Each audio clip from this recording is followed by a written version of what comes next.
क्यों हमेशा हमारे सनातन धर्म पर सवाल उठाए जाते हैं? क्यों हमारे सनातन धर्म के भगवानों पर ही सवाल उठाए जाते हैं? क्यों हिंदू धर्म के साधु संतों का अपमान किया जाता है? कभी भी कोई भी हिंदू धर्म के अलावा किसी धर्म पे सवाल क्यों नहीं उठाता है? जब कभी भी इनके पास करने को कुछ काम नहीं होता है तो ये लोग हमारे हिंदू धर्म पर सवाल उठाते हैं कि भाई हिंदू धर्म पे सवाल उठाओ, हिंदू धर्म को बदनाम करने की कोशिश करो, जिससे कि हम खुद है वो सुर्खियों में आ जाएंगे। और ऐसा ही हो रहा है। अभी हमारे हिंदू धर्म के समर्थन करने वाले बागेश्वर धाम सरकार के साथ। नमस्कार दोस्तों, मैं राम चौधरी, आप देख रहे हैं IHP ऑफिशियल यूट्यूब चैनल। अगर चैनल पे पहली बार आए हैं तो चैनल को सब्सक्राइब कर लीजिए, बेल आइकन के बटन को दबा दीजिए ताकि आगे आने वाली वीडियोस की नोटिफिकेशन आपको टाइम पे मिलती रहे। तो चलिए वीडियो को शुरू करते हैं। और जो सूती लोग हमारे सनातन धर्म का अपमान करते हैं उनको थोड़ा पेलते हैं, उनको थोड़ा समझाते हैं कि सनातन धर्म है क्या। आप लोगों ने पिछले कुछ दिनों से न्यूज चैनलों पर एक न्यूज जरूर देखी होगी जिसमें पंडित धीरेन्द्र कृष्ण शास्त्री को भगोड़ा और पाखंडी बताया जा रहा है। पंडित धीरेन्द्र कृष्ण शास्त्री वो शख्स है जो भटके हुए लोगों को घर वापसी करवा रहे हैं, हिंदू धर्म का प्रचार कर रहे हैं और सनातन धर्म को बचाने की वो कोशिश कर रहे हैं हमेशा से। लेकिन कुछ लोग हैं जिन्हें ये काम रास नहीं आ रहा है और वो लोग पंडित धीरेन्द्र कृष्ण शास्त्री को पाखंडी भगोड़ा घोषित करने पे तुले हुए हैं। तो चलिए पूरा मामला क्या है वो आप लोगों को बताते हैं।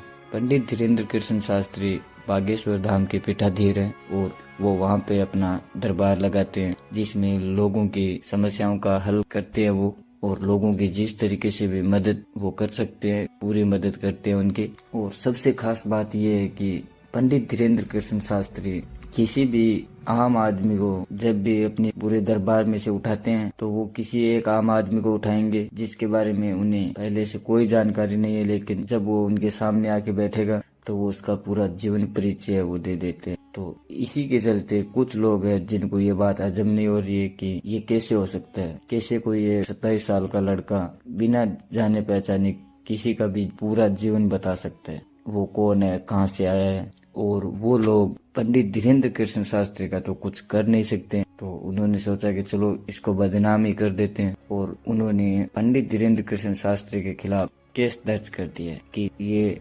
अंधविश्वास फैला रहा है, लोगों को भ्रमित कर रहा है। तो भाई एक बात बताओ कि माना ये भ्रमित कर रहा है, लोगों को अंधविश्वास फैला रहा है, पर ये किसी का यौन शोषण तो नहीं कर रहा है, ये किसी को मार पीट नहीं रहा है, ये वही बता रहा है जो उसके साथ हुआ है, जो उसकी स्थिति है उस समय। लेकिन कुछ ऐसे भी धर्म हैं जिनमें लोग ये सब लोगों की मजबूरी का फायदा उठाया जाता है, लोगों के साथ यौन शोषण किया जाता है। तो आप लोग उनके खिलाफ केस क्यों नहीं दर्ज करवाते? वो भी तो अंधविश्वास फैला रहे हैं, पाखंड कर रहे हैं, लेकिन आप लोगों के उनके खिलाफ आवाज उठाने में फटती है। क्योंकि अगर आप लोग उनके धर्म के खिलाफ कुछ भी बोलोगे तो वो आपका सर तन से जुदा कर देंगे। लेकिन हिंदू धर्म में ऐसा नहीं है, क्योंकि हिंदू धर्म में लोग अभी भी सोए हुए हैं। हिंदू धर्म के लोगों को किसी से कोई मतलब नहीं है कि उनके देवी देवताओं का अपमान हो, सनातन धर्म का अपमान हो, सनातनी साधु संतों का अपमान हो, उनको कुछ फर्क नहीं पड़ता है। लेकिन अब धीरे धीरे समय बदल रहा है और लोग अपने धर्म के प्रति जागरूक भी हो रहे हैं, और इसीलिए बागेश्वर धाम सरकार के साथ लाखों की भीड़ है अभी भी।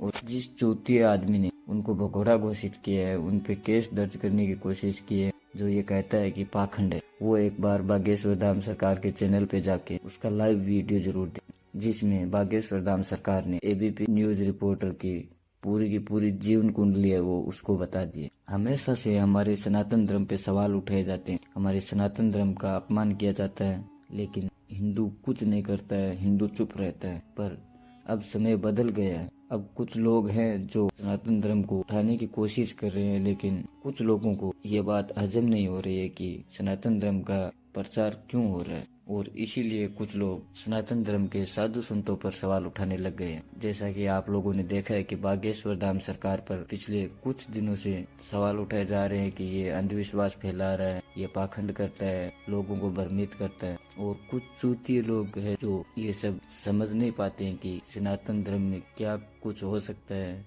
जहाँ विज्ञान खत्म हो जाता है वहाँ से सनातन धर्म स्टार्ट होता है। लेकिन इन चूतिए लोगों को कौन समझाएगी, सनातन धर्म में ये सब कुछ आम बात है। पंडित धीरेन्द्र कृष्ण शास्त्री पर सवाल उठाने वालों, एक बार बागेश्वर धाम सरकार में जाइए, दिव्य दरबार में बैठिए, तब आपको पता चलेगा कि क्या सच है क्या झूठ है। तब आपको पता चलेगा कि वीर बजरंगबली की महिमा क्या है। सनातनी भाइयों से निवेदन करता हूँ, पंडित धीरेन्द्र कृष्ण शास्त्री के साथ डटकर खड़े रहें और जहाँ तक हो सके उनका साथ दें, क्योंकि वो एक ऐसे संत हैं, ऐसे महात्मा हैं जो हमारे सनातन धर्म की रक्षा के लिए हर समय तैयार रहते हैं और जिन्होंने न जाने कितने भटके हुए लोगों को फिर से घर वापसी करवाई है। तो चाहे कुछ भी हो जाए, पंडित धीरेन्द्र कृष्ण शास्त्री यानी बागेश्वर धाम के साथ हमेशा रहना, उनका साथ कभी नहीं छोड़ना। अगर चैनल पर पहली बार आए तो चैनल को सब्सक्राइब कर लीजिएगा, बेल आइकन के बटन को दबाना न भूलें ताकि आगे आने वाली वीडियो